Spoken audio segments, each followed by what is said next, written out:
familiar phrase. Take the stand, please. Making me nervous. Hi, my name's Joe. I'm a Crystal Meth Addict. Hey, Joe. Who's here for the first time tonight?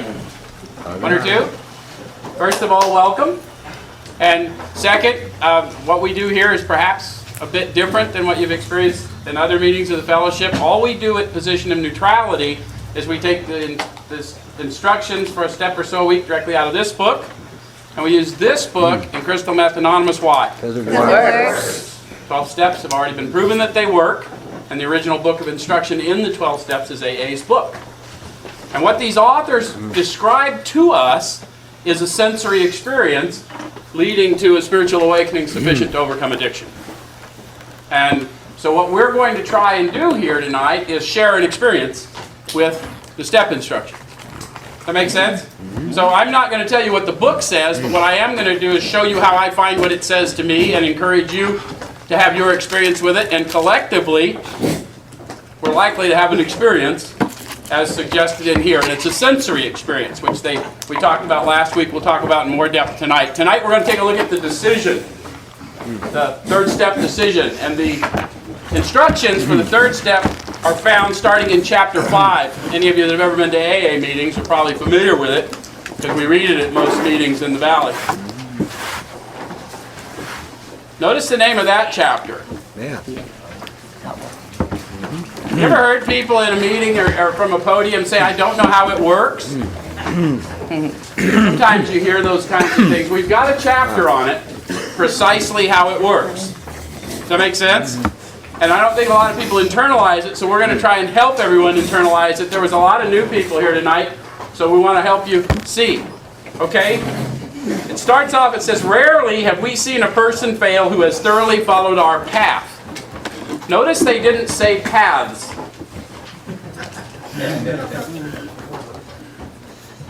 So they're promising pretty much a guaranteed effect, but they're telling us that there's one path. It was the path of the first 100 and their experience with the first several thousand who recovered, and they describe that recovery in the book. Does that make sense? Mm-hmm. How many of you have been told you can do AA any way you want to? Right. Yeah. That's absolutely true. You can. But you can't get what they describe unless you follow their path. Does it make sense? Mm-hmm. And you have to make that decision, and that's the decision we're going to talk about. Okay?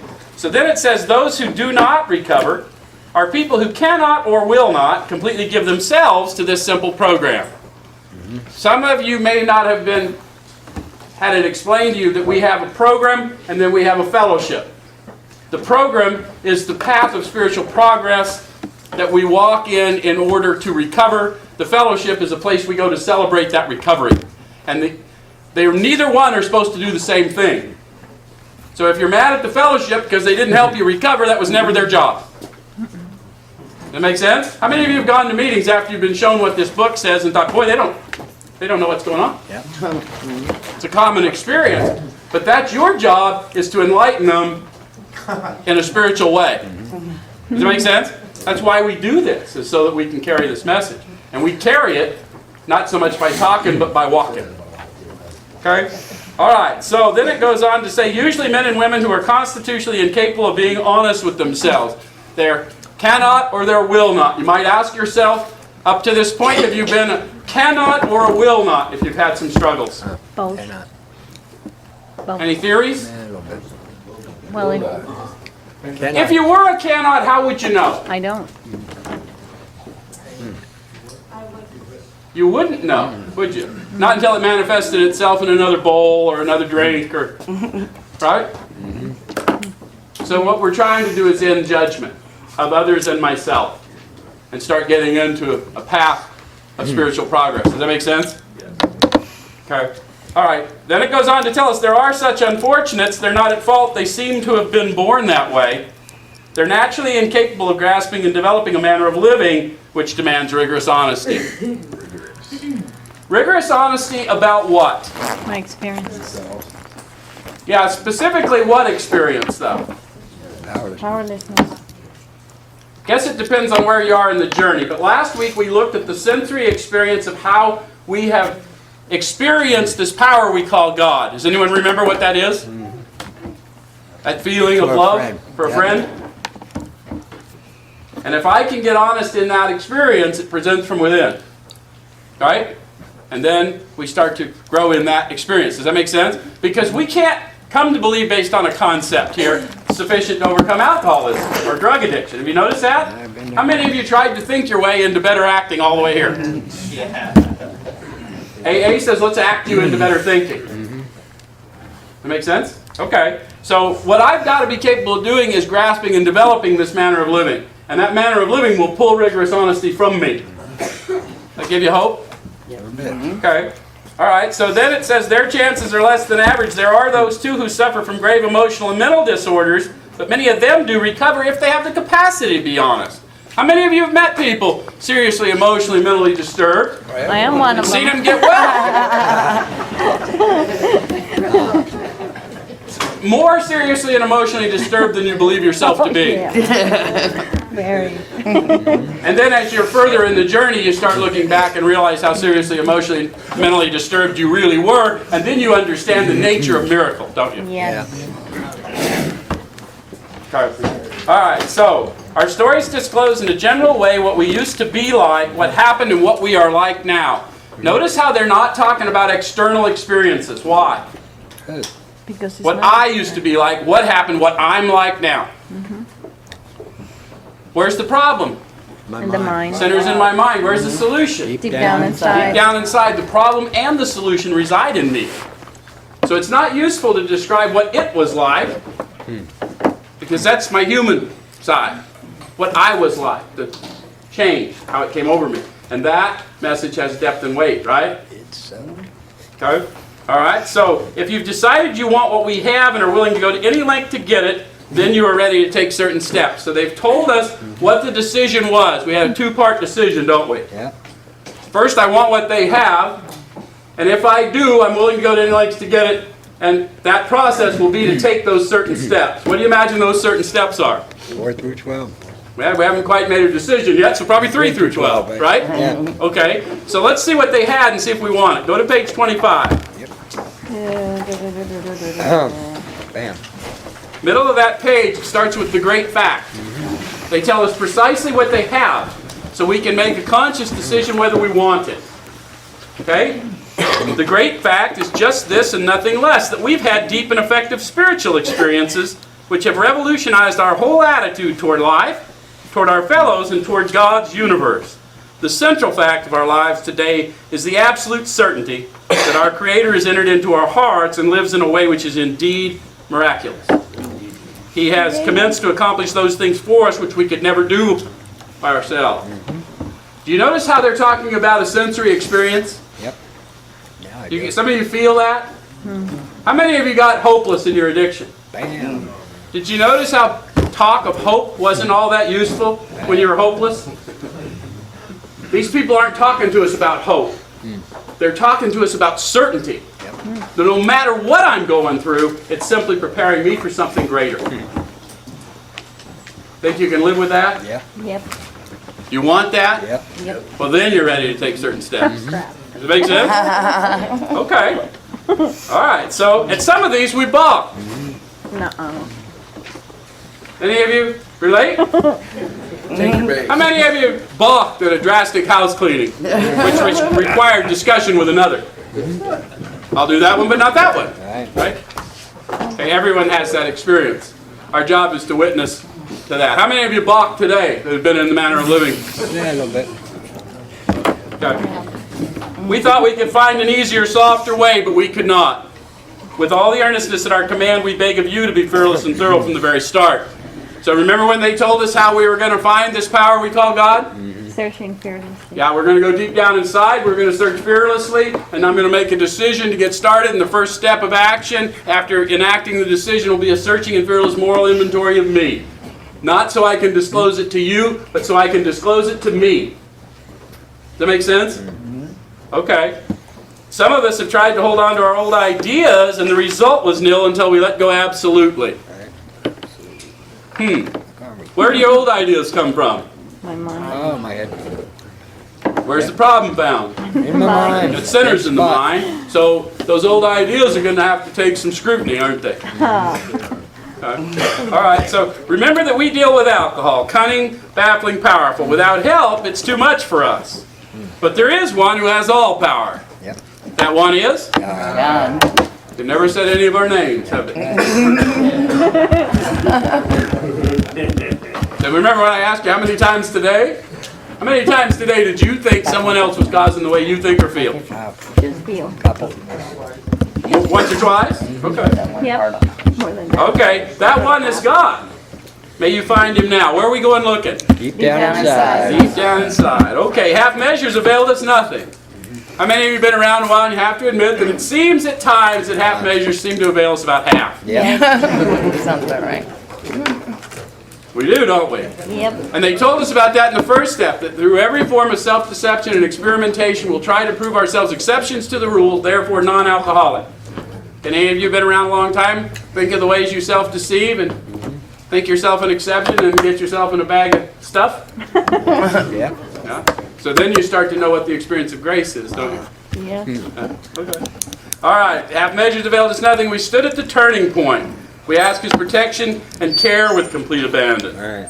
Here are the steps we took, which are suggested as a program of recovery. Let's go back to Bill's decision. Okay. And Bill's decision gets discussed starting, I think, about page 13. 13, huh? Why did I have 25? Let's back up to 12, the last paragraph, and let's talk about how Bill recognized that he had experienced his Creator in the past. Okay? Are you with me? The real significance, are you there on page 12, bottom of the page? Right.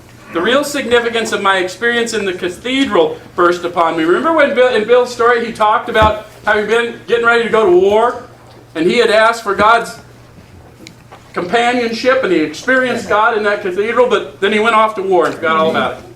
Any of you ever had a moment like that in your life? Yes. Okay. Okay. For a brief moment I had needed and wanted God. There had been a humble willingness to have him with me, and he came. Yep. Some of you are feeling that now. And I'm feeling that.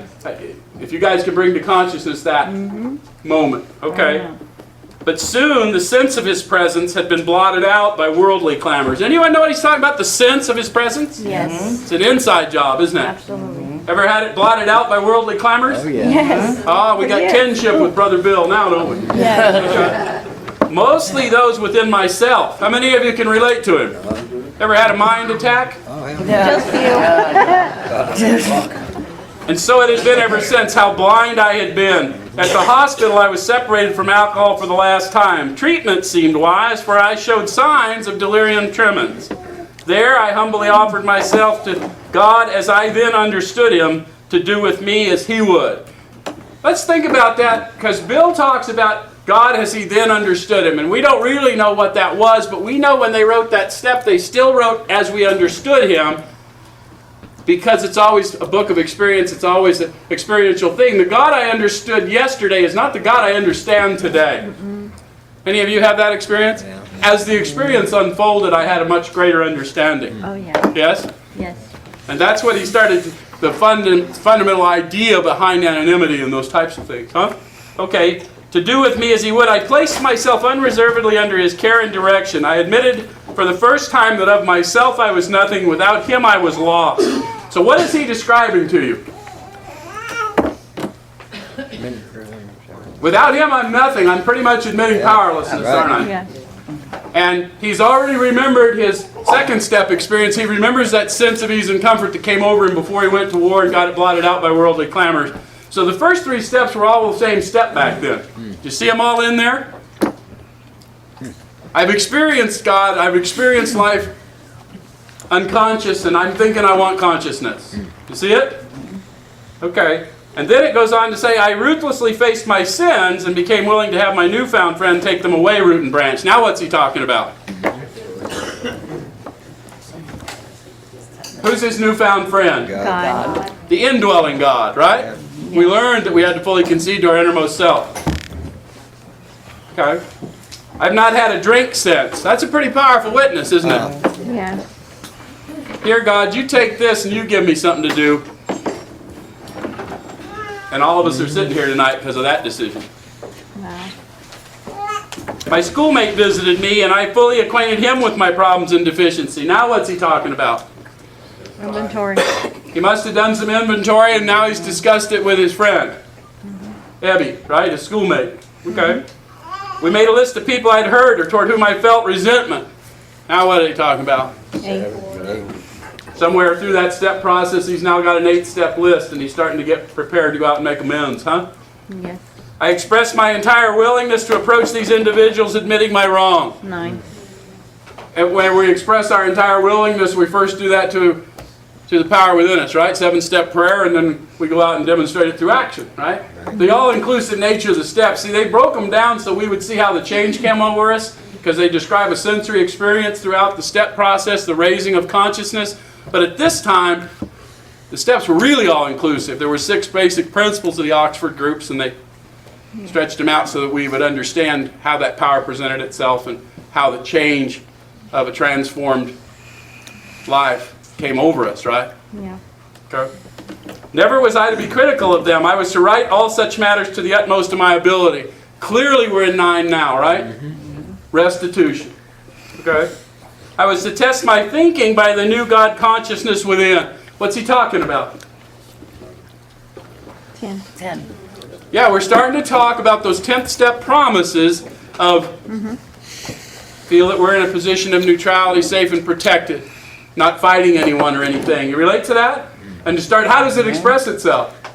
Those of you that are in it, how many of you have had a difficulty with some problem and taken it inward and then got an answer and then thought perhaps you could improve upon it? Oh, yeah.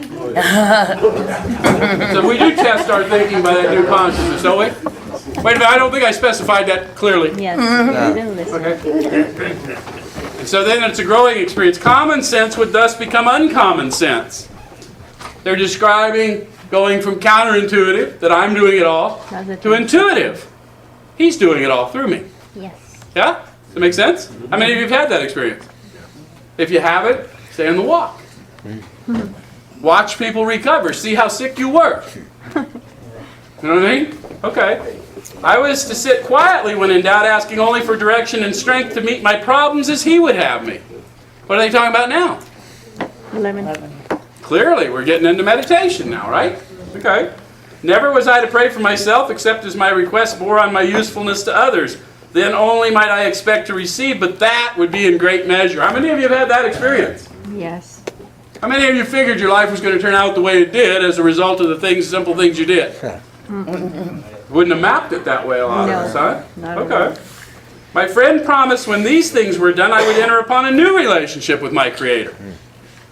Did you get promised that? I desperately needed a new relationship with my Creator. Anybody else? How many of you lived your life using God for your purpose? Oh, yeah. And when you found out you damn near lost your life, and you got it restored, you found out now you really had a life of purpose because you were living it for God's purpose. Yes. Did you figure that out? Okay, that's the same experience they had. That I would have the elements of a way of living which answered all my problems. Were you told that? No. If you do these things, you will have the elements of a way of living which will solve all your problems. Right? Yep. Okay. Belief in the power of God plus enough willingness, honesty, and humility to establish and maintain the new order of things were the essential requirements. Sometimes we get focused on how, and we don't pay attention to what the old-timers knew. It's not how, it's who. That's right. Yes. Because how implies I have something I can do. I'm not the doer. Nope. By 4, we're going to take a look at it. We ask God to remove our fear, direct our attention to what He would have us be, and He'll demonstrate through me what He can do. So how isn't the operative question, it's who. Go to the back of your book, Spiritual Experience. They'll tell you the same thing. Yes. Willingness, honesty, open-mindedness. How many of you realize now that you didn't have the capacity to be honest when you got here? No. But you got willing because you had no other choice. Yes. Yeah. Yes. Okay. That's what they discovered too. Okay. Simple but not easy. A price had to be paid. It meant destruction of self-centeredness. Does that sound like we're going to like it? No. No. No, none of us is going to like it, but everyone deserves the truth about what the process requires of them in order to enter into a conscious decision, right? They told us in the first step instruction. Almost none of us like the self-searching, the leveling of pride, the confession of shortcomings which the process requires. Any of you like it? No. You guys that have been here 20 years or more. You like it today? Hell no. We're always looking for a way out, right? I don't want to have to admit I'm wrong. Okay. All right. I must turn in all things to the Father of light who presides over us all. These were revolutionary and drastic proposals. But the moment I fully accepted them, the effect was electric. Now he's talking about an electric effect. You get the sensory experience he's talking about now? How many of you have had an electric effect? Yep. Shock. And you guys that aren't raising your hand, look at the guys that are, because we're all drug addicts. We're big on effects. Yeah. We wouldn't keep doing this if there was no payoff. See, if we don't find a sense of ease and comfort, the one that comes when we take a drink or take a hit, can you bring that to consciousness? Yes. Oh, yeah.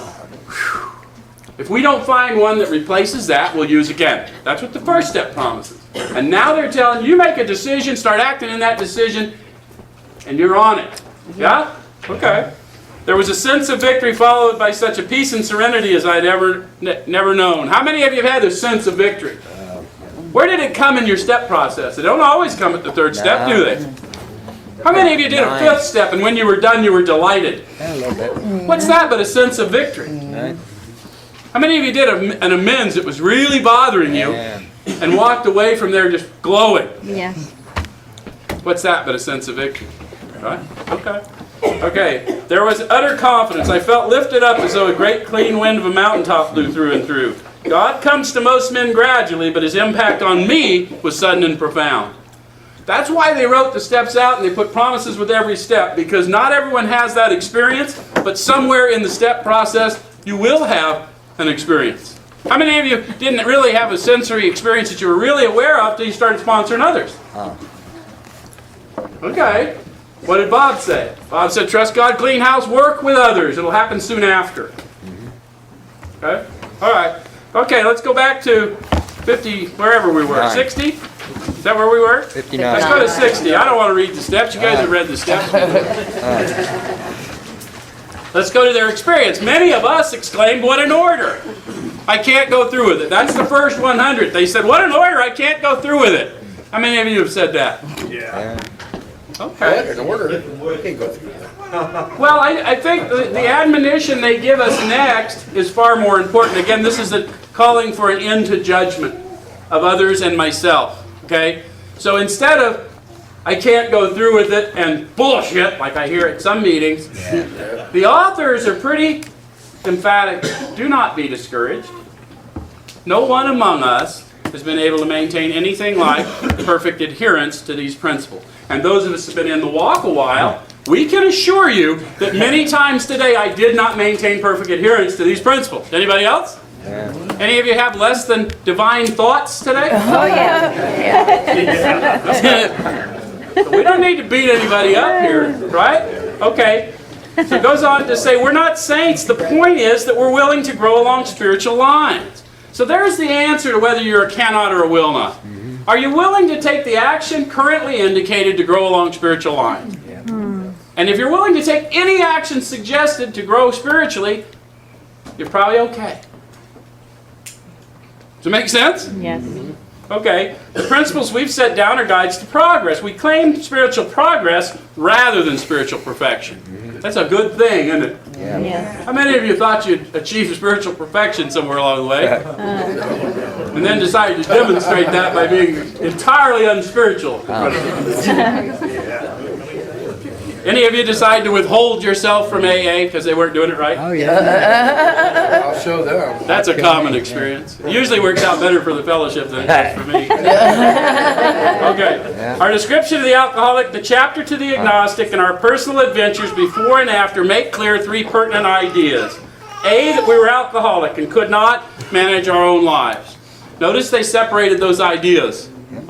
How many of you thought that you couldn't manage your own life because your addiction made it a little bit complicated? That's true. But the reason I used was that I never could manage my own life, and I couldn't figure. I thought there was something wrong with me. Yes. And so my solution to an absolutely unsustainable life was to medicate that away. Yep. Drinking and drugs made you people more interesting to me. Yep. Or whatever. Yeah, it goes both ways. Right. That probably no human power could have relieved our alcoholism. Are you there? Have you tried everything on your own power? Yep. Have you had a lot of people beg you? Have you been to jail, to a halfway house? You had the family beg you, had lost job, whatever. Have you done all those things? Tried all those human powers? Okay. That God could and would if He were sought. Now they've told me who God was. God is a sensory experience. He's not a concept, not mine or anyone else's. He's an experience He presents from within, and I'll know Him because it's a feeling for a friend. Right? So are we convinced that God could and would if He were sought, and we know where to look, right? Okay. Being convinced, we're at step 3. How about that? That's why we went to see if we're convinced, right? Okay. Which is that we decided to turn our will and our life over to God as we understood Him. So now our new understanding is that God's not a concept, mine or anyone else's. God's an experience. Does that make sense to you? Yeah. Okay. All right. So just what do we mean by that, and just what do we do? They won't ask a question without giving you an answer. But we're not going to go to the answer right now. We'll find it in a minute. Just want you to know we're coming up on an answer to that question. What do we mean? What do we do? Okay? The first requirement is that we be convinced that any life run on self-will can hardly be a success. Are you convinced? Oh, yeah. Based on what? My experience. Based on your experience. Now read the sentence again. What's it say? Any life. Any life. It's a little bit higher standard, isn't it? How many of you still think other people cause the way you think and feel? Sometimes. I do. So I'm not quite convinced, am I? So you start to understand the necessity for entering into a different manner of living so I can grow into a spirit-led life so that I can become convinced and remain safe and protected. Yes? Yes. Okay. All right, so then it says on that basis we're almost always in collision with something or somebody even though our motives are good. Have you had that experience? Yes. Doing the best you can. Oh, yeah. Okay. Someone doesn't appreciate your motives. You ever Yeah. have it? Those apples. Okay. Notice that they're talking now, the words they use, they mean the words they say the words they mean. They're going to start talking about people. So from now on, we're going to talk about people, and when they want to talk about alcoholics again, they're going to talk about alcoholics. Yeah. Okay? So then it goes on to say, most people try to live by self-propulsion. Each person's like an actor who wants to run the whole show, is forever trying to arrange the lights, the ballet, the scenery, and the rest of the players in his own way. Yep. If his arrangements would only stay put, Oh, yeah. if only people would do as he wished, the show would be great. Yes. Yes, indeed. Everybody, including himself, would be pleased. Life would be wonderful. Yes. In Absolutely. trying to make these arrangements, our actor may sometimes be quite virtuous. He may be kind, considerate, patient, generous, even modest, and self-sacrificing. Is that you? Yes. Okay. On the other hand, he may be mean, egotistical, selfish, and dishonest. Had that happened to you before? No. Not yet. But as with most humans, he's more likely to have varied traits. Which are you? Very. Very traits. Varied traits. If you're human, you're most likely to have varied traits. Does that make sense? Yeah. Have you noticed that most of the other humans you've met have varied traits? Oh, yeah. Very.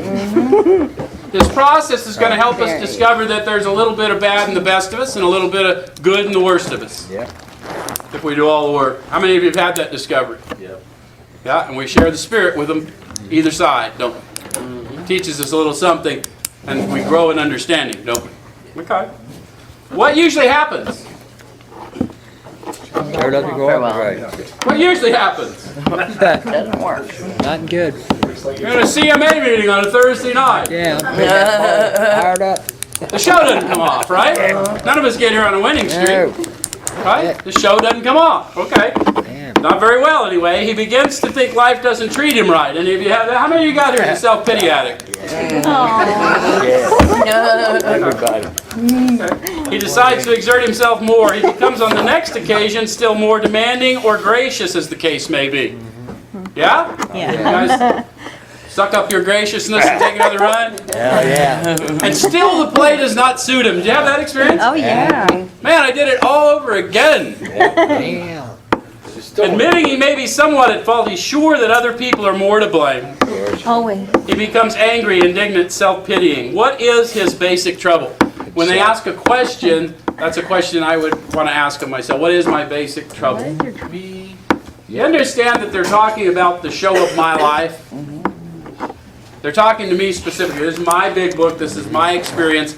This is the show of my life. And every time the lights panned to me and it was my turn to act, I was off arranging the lights, the scenery, and the ballet.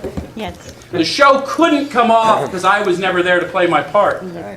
Any of you had that experience? Yes. Yeah. Okay. So, is he not really a self-seeker even when trying to be kind? Oh, yeah. Is that true? Oh, hell yeah. What's in it for me? I've tried to be kind, but I'm disappointed in the way you received my kindness because I had an expectation of your behavior that was beyond human. Yes. Any of you know what I'm talking about? Yeah. I expected you to act divinely even though my motives were human. Yes, exactly. So I'm mad at you. Yes. Anybody? That's what it looks like for me. I'm not telling you your experience. I'm sharing one with you. I would have done that if you wouldn't have done that. Okay. Yeah. So then it goes on to say, is he not a victim of the delusion that he can wrest satisfaction and happiness out of this world if only he manages well? Yes. Have you been victimized by that delusion? Yes. Did you know it was a delusion? No, What's the nature of delusion? I'm lying to me and I don't know I'm lying. Yeah, I'm lying to me. I don't know I'm lying. How do I smash my own delusion? I can't, can I? Yeah. If I don't even know it exists, right? How many of you recognize now? What did we talk about? We didn't talk about that last week, but sometimes we talk about how the sun and the moon and all these things create a perfect atmosphere, and the moon and its gravitational pull make the tides go so that it makes our atmosphere breathable and moisture keeps everything. How many of you have been in charge of gravitational force recently? Recently. Not Not recently. recently, yeah. Well, all we're trying to do is that's a delusion that I can make things happen, right? I got 6 billion, 7 billion people now on this rock all think like me. yeah. That you think about me as much as I think about me. Yes. All right. It's delusion, you see? Okay. Is it not evident to all the rest of the players that these are the things he wants? Have you had that experience? Yes. Has someone else figured out you're not in charge? In fact, they think they are. Yes. Okay. And do not his actions make each of them wish to retaliate, snatching all they can get out of the show? Is he not, even in his best moments, a producer of confusion rather than harmony? Yes. That's what I want to ask of myself. Are my efforts to do causing more confusion than harmony? Yes. Usually. Okay. All right. Our actor is self-centered, egocentric, as people like to call it nowadays. He's like the retired businessman who lolls in the Florida sunshine in the winter, complaining of the sad state of the nation. The minister who sighs over the sins of the 20th century. Politicians and reformers who are sure all would be utopia if the rest of the world would only behave. Yeah. The outlaw safecracker who thinks society has wronged him, and the alcoholic who's lost all and is locked up. Whatever our protestations, are not most of us concerned with ourselves, our resentments, or our self-pity? Is that true Yes. for you? Very concerned. What's a I'm more protestation? concerned with how I think I can life is affecting me kind of like this. than I am with what your needs might be. Yes? Okay.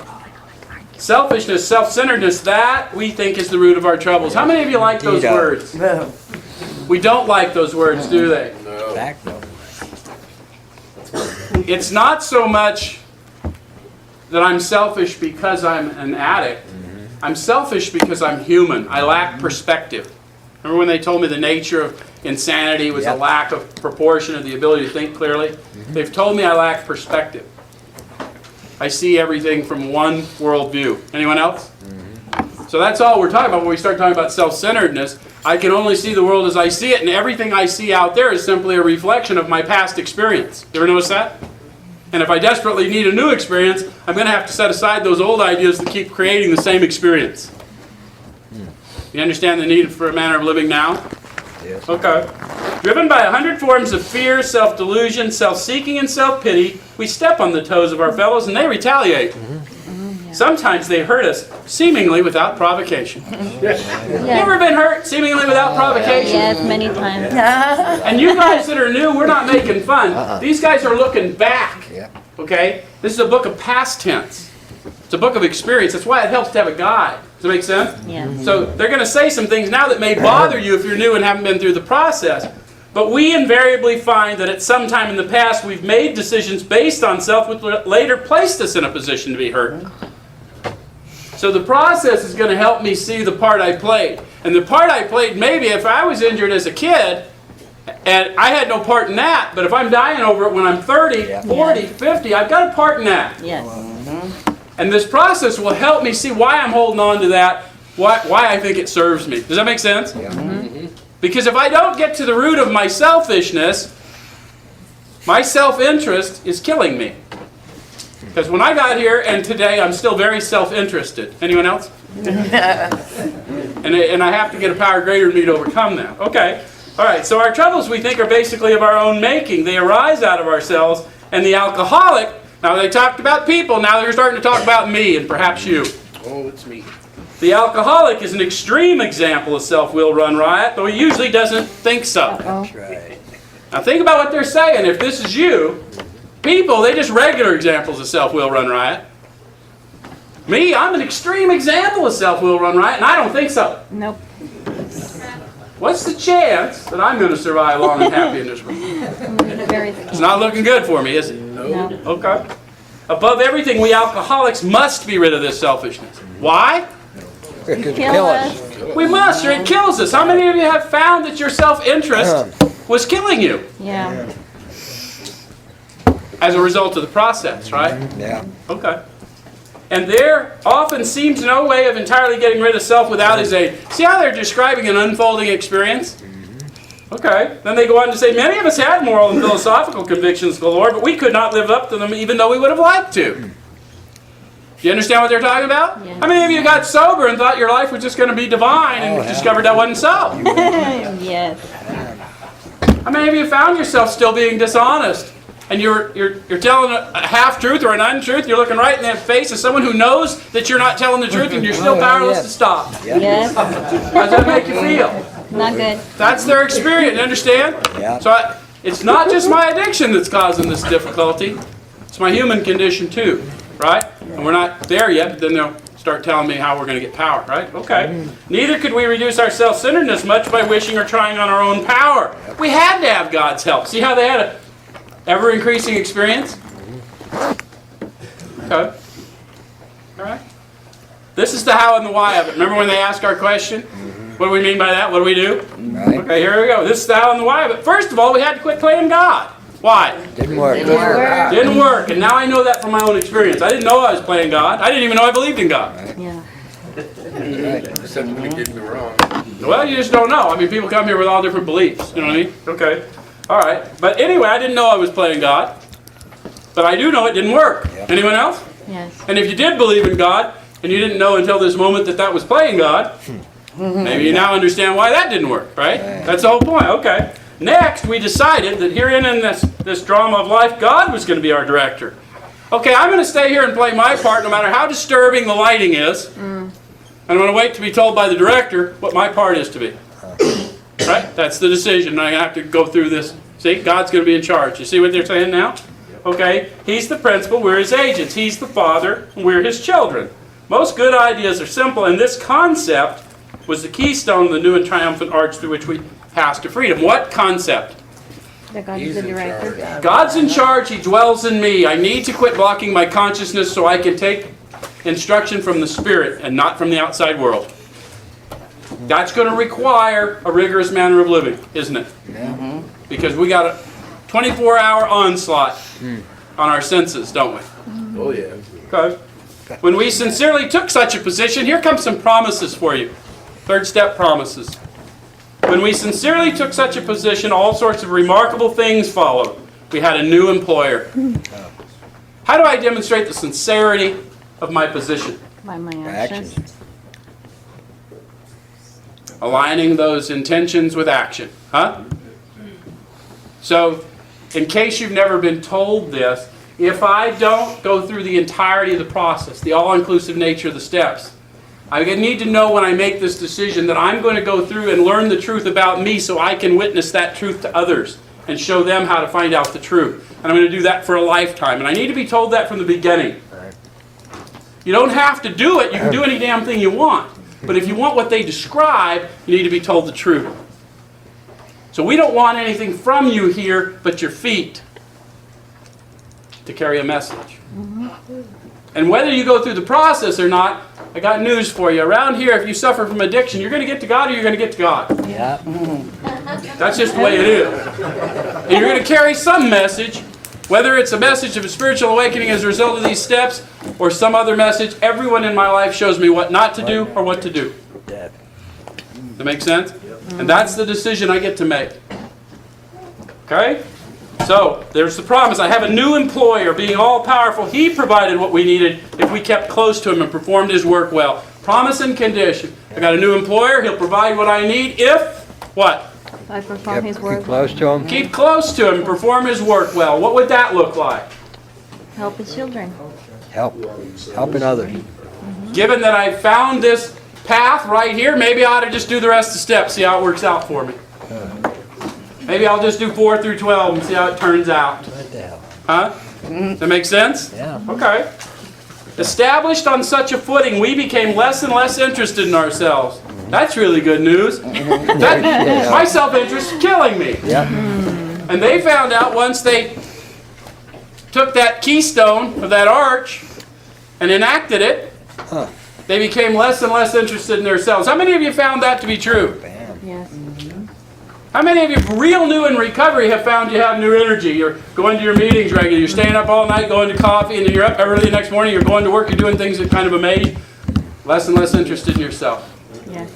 You don't even have to be conscious to have the experience. Is that good news? Yes, indeed. It's really good news. Okay. Our little plans and designs. How many of you still cling to little plans and designs? Oh, yeah.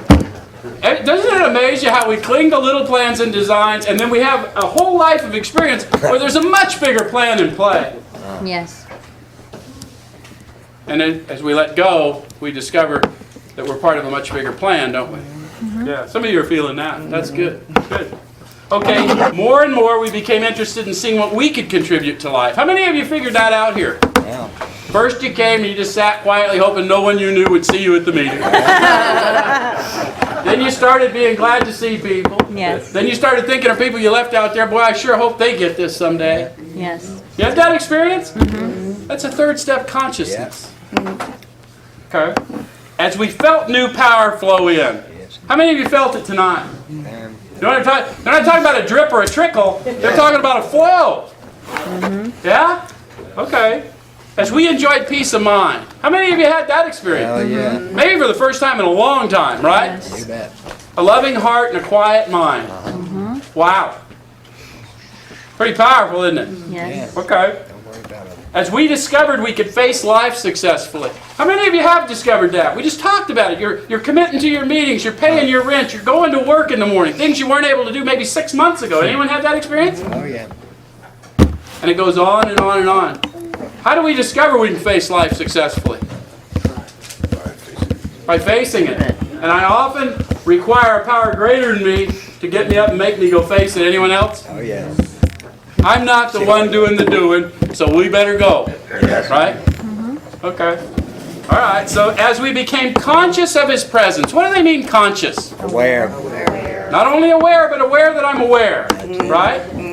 And the reason you want to be aware that you're aware is that awareness isn't enough. And you'll know that. How many of you have ever just been walking around kind of growly, snarly? Someone came up and said, "Are you upset?" "No, I'm not." But now you're aware, right? Or you've been driving down the freeway and you knew you wanted off on Indian School and you went, "Oh, there was Indian School."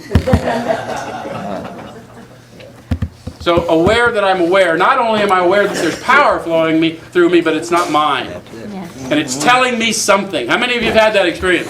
It's a growing experience, right? Okay. All right, so we began to lose our fear of today, tomorrow, or the hereafter. We were reborn. What has to happen in order to be reborn? Has to die. Self's going to have to go, right? Destruction of self-centeredness. Yeah? Okay. We are now at step 3. Remember when they said that? They knew something about my alcoholic nature. They said, being convinced, you're at step 3. Then they spent 2 more pages convincing me. Then they said, okay, now you're at step 3. You get it? Okay. We're now at step 3. Many of us said to our Maker as we understood him. How many of you relate to that as an addict? Oh, hell yeah. Yeah, I'll go to any lengths. Yeah, come on. I got a dinner date. Let's go. That's right. Any lengths, no sweat. They know that, right? So we got to take a minute to pause and bring to consciousness the whole experience, don't we? Okay. This is what they said to their God as they understood him. God, I offer myself to thee to build with me and to do with me as thou wilt. Relieve me of the bondage of self that I may better do thy will. Take away my difficulties that victory over them may bear witness to those I would help of thy power, thy love, thy way of life. May I do thy will always. I rush through the prayer because a lot of us don't talk in St. James language. King James, rather. Thy will and thee and thou. So this power lives in you. Talk to them in 20th century language. Get to know that power within you. Okay? And they're going to give us some instruction in that. We thought well before taking this step, making sure we were ready. Why would I have to think well before making a decision? It's a big decision.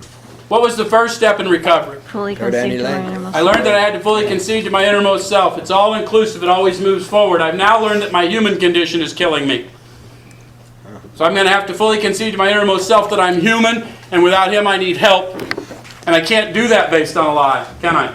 Yeah. So I'm going to think well and make sure I'm ready to go through with this decision. I'm going to do an inventory. I'm going to set right my wrongs. I'm going to go out and try and put my experience to work and help people. And I need to know that in order to consciously make that decision, don't I? Mm-hmm. Okay. Okay, then it says that we can at last abandon ourselves utterly to him. We found it very desirable to take this spiritual step with an understanding person, such as our wife, best friend, or spiritual advisor. But it's better to meet God alone than with one who might misunderstand. The wording was, of course, quite optional, so long as we express the idea, voicing it without reservation. See why I went to the trouble to tell you, write your own prayer if you want to. Even if you are religious, converse with the power within you in terms that you understand, because you need to move into it without reservation in order to get the experience that they're going to describe. Does that make sense? Okay. Okay, so then it said this was only a beginning, though if honestly and humbly made, an effect, sometimes a very great one, was felt at once. See how they're describing a sensory experience now? So they went and did it in a quiet time, and they met their Maker alone, and they understood the nature of the decision, and they found that an effect, remember when Bill described an effect? It was electric for him. Now, not everyone has an electric effect. I don't know where that will happen for you in the step experience, but I often share this story about a guy. He'd been in AA for 10 years.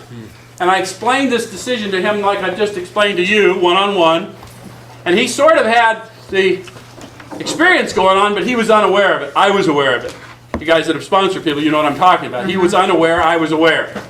And when I explained to this, he agreed to go do it in a quiet place. And he went and did his thing. And he called me that night. And he said, Joe, I said that prayer. I wrote a prayer. I said the prayer, and nothing happened. But my inventory's done, and I'd like to discuss it with you tomorrow. Really?